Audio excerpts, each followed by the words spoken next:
Netravati kitchen channel ನೋಡುತ್ತಿರುವ ನಿಮ್ಮೆಲ್ಲರಿಗೂ ನೇತ್ರಾವತಿ ಮಾಡುತ್ತಿರುವ ನಮಸ್ಕಾರಗಳು. ನಾನಿವತ್ತು ತುಂಬ ಈಸಿಯಾಗಿ ಟೇಸ್ಟಿಯಾಗಿ ಎಗ್ ಬಿರಿಯಾನಿ ಮಾಡೋದು ಹೇಗಂತ ತೋರಿಸ್ತಾ ಇದ್ದೀನಿ. ಬನ್ನಿ ಈ ಸೂಪರಾಗಿರೋ ಎಗ್ ಬಿರಿಯಾನಿ ಮಾಡೋದು ನೋಡೋಣ. ಹಾಗೆ ಯಾರೆಲ್ಲ ಫಸ್ಟ್ ಟೈಮ್ ನನ್ನ ಚಾನಲ್ನ ನೋಡ್ತಾ ಇದ್ದೀರಾ ಪ್ಲೀಸ್ ಸಬ್ಸ್ಕ್ರೈಬ್ ಮಾಡಿಕೊಂಡು ಸಪೋರ್ಟ್ ಮಾಡಿ. ಬನ್ನಿ, ಇವಾಗ ಇದಕ್ಕೆ ನಾನು ತೊಗೊಂಡಿರೋದು ಕೊತ್ತಂಬರಿ ಸೊಪ್ಪು, 3 ಹಸಿರು ಮೆಣಸಿನ್ಕಾಯಿ ತೊಗೊಂಡಿದ್ದೀನಿ. ಹಸಿರು ಮೆಣಸಿನ್ಕಾಯಿ ನಾನು ಕಟ್ ಮಾಡ್ಕೊಂಡಿಲ್ಲ, ಹಾಗೆಯೇ ಒಂದು ಲೈನ್ ಹಾಕ್ಕೊಂಡಿದ್ದೀನಿ ಚಾಕಲ್ಲಿ ಅಷ್ಟೇ.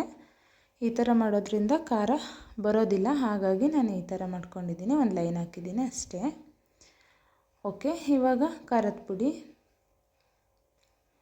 ಧನ್ಯ ಪುಡಿ, ಚಿಕನ್ ಮಸಾಲ ಪೌಡ್ರು, ಅಡುಗೆ ಅರಿಶಿನ ಪುಡಿ, ಪುದೀನ ಸೊಪ್ಪು ಮತ್ತು ಮೊಟ್ಟೆ 4 ಬೇಯಿಸಿಟ್ಕೊಂಡಿದ್ದೀನಿ. ನೆಕ್ಸ್ಟ್ ಇವಾಗ 2 ಟೊಮೊಟೊ, ಬೆಳ್ಳುಳ್ಳಿ ಶುಂಠಿ ಜಜ್ಜಿಟ್ಕೊಂಡಿದ್ದೀನಿ, 2 ಈರುಳ್ಳಿ ತಗೊಂಡಿದ್ದೀನಿ, ಮತ್ತು ಪಲಾವ್ ಎಲೆ, ಚಕ್ಕೆ, ಮೊಗ್ಗು, ಸ್ಟಾರು ತಗೊಂಡಿದ್ದೀನಿ. ಓಕೆ, ಇವಾಗ ನಾವು ಮೊದಲಿಗೆ ಹೇಗೆ ಮಾಡೋದು ಅಂತ ನೋಡೋಣ ಬನ್ನಿ.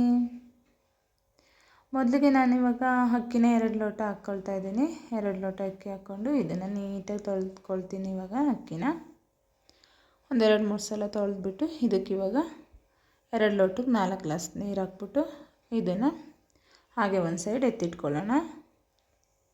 ಯಾಕಂದರೆ ನಾವು ಮಾಡೋ ಅಷ್ಟರೊಳಗೆ ಅಕ್ಕಿ ಚೆನ್ನಾಗಿ ನೆಂದರೆ ತುಂಬ ಚೆನ್ನಾಗಿ ಬರುತ್ತೆ. ಹಾಗಾಗಿ ಇವಾಗ ಮೊಟ್ಟೆನ ನೋಡಿ ಈ ರೀತಿ 3 ಲೈನ್ ಹಾಕ್ಕೊಳ್ತಾ ಇದ್ದೀನಿ. ಭಾಗ ಮಾಡೋದು ಬೇಡ, 3 ಲೈನ್ ಹಾಗೆಯೇ ಈ ಥರ ಹಾಕಿದ್ರೆ ತುಂಬ ಚೆನ್ನಾಗಿ ಮಸಾಲೆ ಹಿಡಿಯುತ್ತೆ. ಹಾಗಾಗಿ ನೆಕ್ಸ್ಟ್ ಇವಾಗ ಮೊದಲಿಗೆ ನಾವು ಕುಕ್ಕರ್ ಇಟ್ಬಿಟ್ಟು ಕುಕ್ಕರ್ ಬಿಸಿ ಆದಮೇಲೆ ಎಣ್ಣೆ ಹಾಕ್ಕೊಳ್ಳೋಣ. ಎಣ್ಣೆ ಬಿಸಿ ಆದಮೇಲೆ ಪಲಾವ್ ಸ್ಪೈಸಸ್ ಎಲ್ಲ ಹಾಕ್ಕೊಂಡು ಚೆನ್ನಾಗಿ ಫ್ರೈ ಮಾಡ್ಕೊಳ್ಳೋಣ.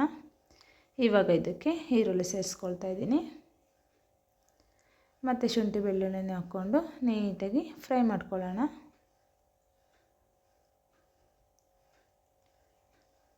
ನೋಡಿ ಚೆನ್ನಾಗಿ ಫ್ರೈ ಆದಮೇಲೆ ಇವಾಗ ಟೊಮೊಟೊ ಸೇರಿಸ್ಕೊಳ್ತಾ ಇದ್ದೀನಿ. ಟೊಮೊಟೊನೂ ಕೂಡ ಚೆನ್ನಾಗಿ ಫ್ರೈ ಮಾಡ್ಕೊಳ್ಳೋಣ.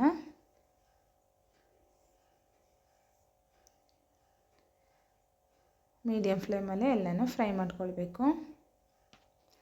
ಇವಾಗ ಹಸಿರು ಮೆಣಸಿನ್ಕಾಯಿ ಹಾಕ್ಕೊಂಡು ಅದನ್ನು ಕೂಡ ಇದ್ರ ಜೊತೆನೇ ಫ್ರೈ ಮಾಡ್ಕೊಳ್ತಾ ಇದ್ದೀನಿ.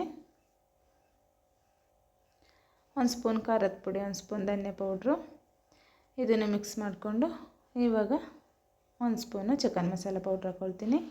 ಇದನ್ನು ಕೂಡ ಚೆನ್ನಾಗಿ ಇದರೊಳಗಡೆ ಫ್ರೈ ಮಾಡ್ಕೊಳ್ಳೋಣ.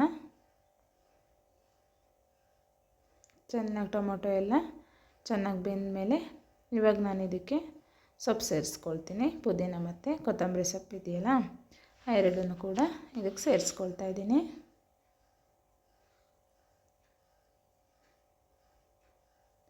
ಇದನ್ನು ಕೂಡ ನೀಟಾಗಿ ಮಿಕ್ಸ್ ಮಾಡ್ಕೊಳ್ಳೋಣ.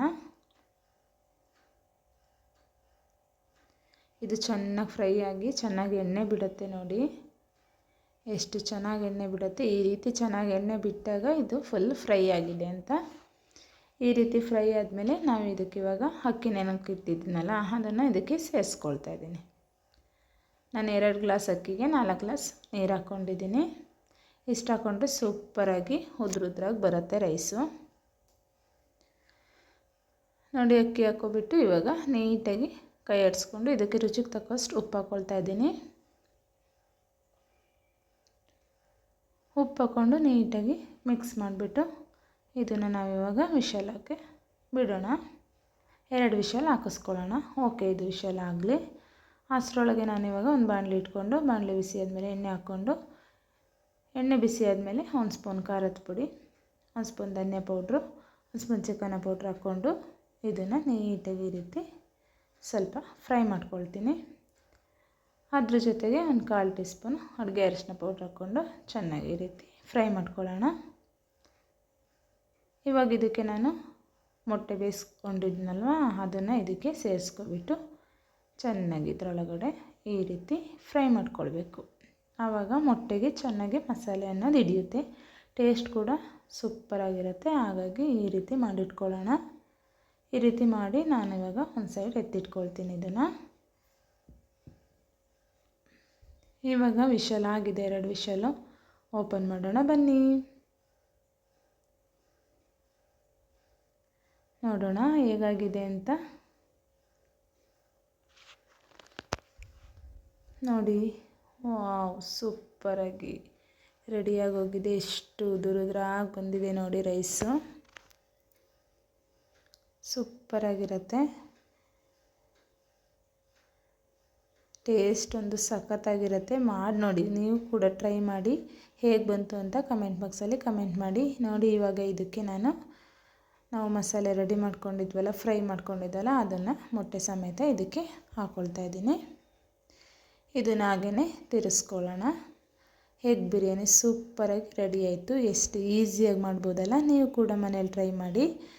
ನಾನು ಈ ಥರ ಈಸಿ ರೆಸಿಪಿ ಮಾಡ್ತಾಯಿರೋದು ನಿಮಗೆಲ್ಲ ಇಷ್ಟ ಆಗ್ತಾಯಿದ್ರೆ ಪ್ಲೀಸ್ ನನ್ನ ಚಾನೆಲ್ನ ಸಬ್ಸ್ಕ್ರೈಬ್ ಮಾಡಿಕೊಂಡು ಲೈಕ್ ಮಾಡಿ, ಕಮೆಂಟ್ ಮಾಡಿ.